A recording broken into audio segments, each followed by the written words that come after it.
नमस्कार मित्रों, आप सभी का फिर से एक बार हार्दिक स्वागत है धर्म का प्रकाश यूट्यूब चैनल पर। मित्रों, पुनर्जन्म से जुड़ी कई धर्मों में कई अवधारणाएं हैं। जैसे कि साउथ अफ्रीका में माना जाता है कि मरने के बाद व्यक्ति कुछ दिन तक अपने कब्र के आसपास ही रहता है और फिर वह दूसरा शरीर ढूंढ लेता है।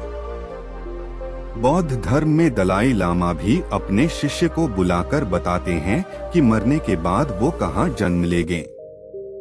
हिंदू धर्म के उपनिषदों में कहा गया है कि पहला शरीर छोड़ने के बाद आत्मा महज 30 सेकंड के अंदर दूसरा शरीर धारण कर लेती है। हालांकि कभी कभार यह समय 3 दिन, 13 दिन, सवा महीने या सवा साल का भी हो सकता है। इस दौरान आत्मा पितृलोक या अधोलोक में चली जाती है। पहला शरीर छोड़ने के बाद आत्मा महज 30 सेकंड के अंदर दूसरा शरीर धारण कर लेती है। पुनर्जन्म से जुड़ी कई धर्मों में कई अवधारणाएं हैं। जैसे कि साउथ अफ्रीका में माना जाता है कि मरने के बाद व्यक्ति कुछ दिन तक अपने कब्र के आसपास ही रहता है और फिर वह दूसरा शरीर ढूंढ लेता है। बौद्ध धर्म में दलाई लामा भी अपने शिष्य को बुलाकर बताते हैं कि मरने के बाद वो कहाँ जन्म लेंगे। हिंदू धर्म के उपनिषदों में कहा गया है कि पहला शरीर छोड़ने के बाद आत्मा महज 30 सेकंड के अंदर दूसरा शरीर धारण कर लेती है। हालांकि कभी कभार यह समय 3 दिन, 13 दिन, सवा महीने या सवा साल का भी हो सकता है। इस दौरान आत्मा पितृलोक या अधोलोक में चली जाती है। पुनर्जन्म का सिद्धांत आत्मा के अविनाशी होने के कारण है। गीता में भी श्री कृष्ण ने कहा है कि आत्मा कभी नहीं मरती, बल्कि वह अपना पुराना शरीर छोड़ नया शरीर धारण कर लेती है। लेकिन साथ ही साथ यह भी कहा गया है कि आत्मा जन्मों के इस चक्रव्यूह में अपने कर्मों के कारण फंसी रहती है।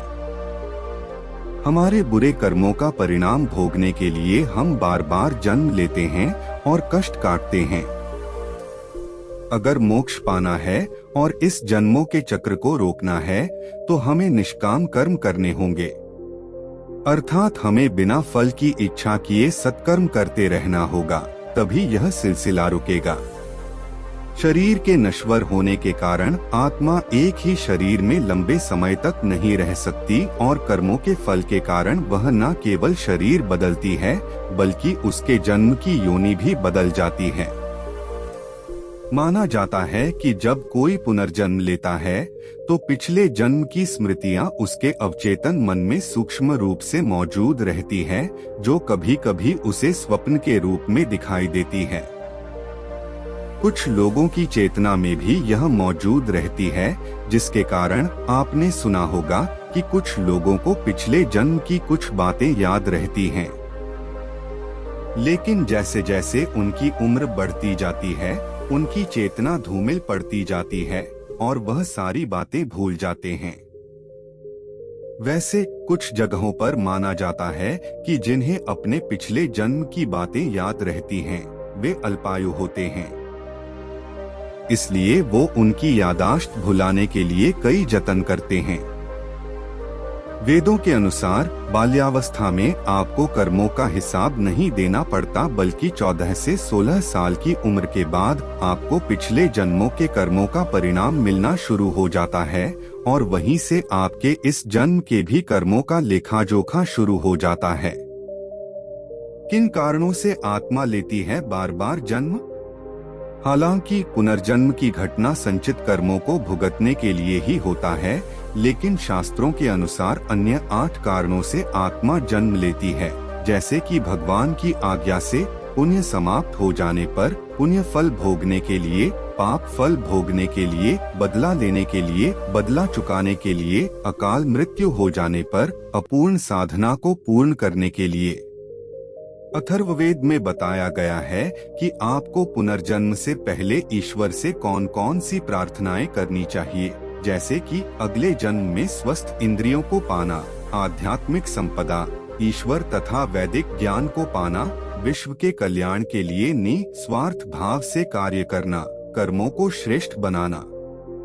शास्त्रों के अनुसार अधिकांश पुनर्जन्म मनुष्य रूप में ही होता है और केवल मनुष्य के पास ही क्षमता है कि वह मोक्ष प्राप्त कर सके। इसलिए मनुष्य के योनि और कर्म को इतनी महत्ता दी जाती है।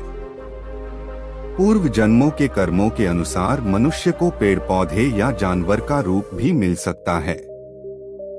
आत्मा जन्म लेने से पहले 7 स्तरों से गुजरती हैं।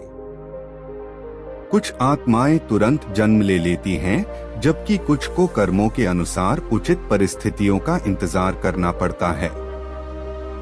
आधुनिक युग में विज्ञान के इतने विकास के बावजूद वह पुनर्जन्म के रहस्य को सुलझा नहीं पाया है और न ही इसे नकार पाया है। इसलिए उनका भी इस रहस्य पर शोध अनवरत जारी है। आज की वीडियो में बस इतना ही। आपको हमारी जानकारी कैसी लगी आप हमें कमेंट में जरूर बताएं और अपने दोस्तों के साथ भी शेयर जरूर करें और हमारे चैनल को भी सब्सक्राइब कर लीजिए। फिर मिलते हैं किसी नए वीडियो के साथ, तब तक के लिए धन्यवाद।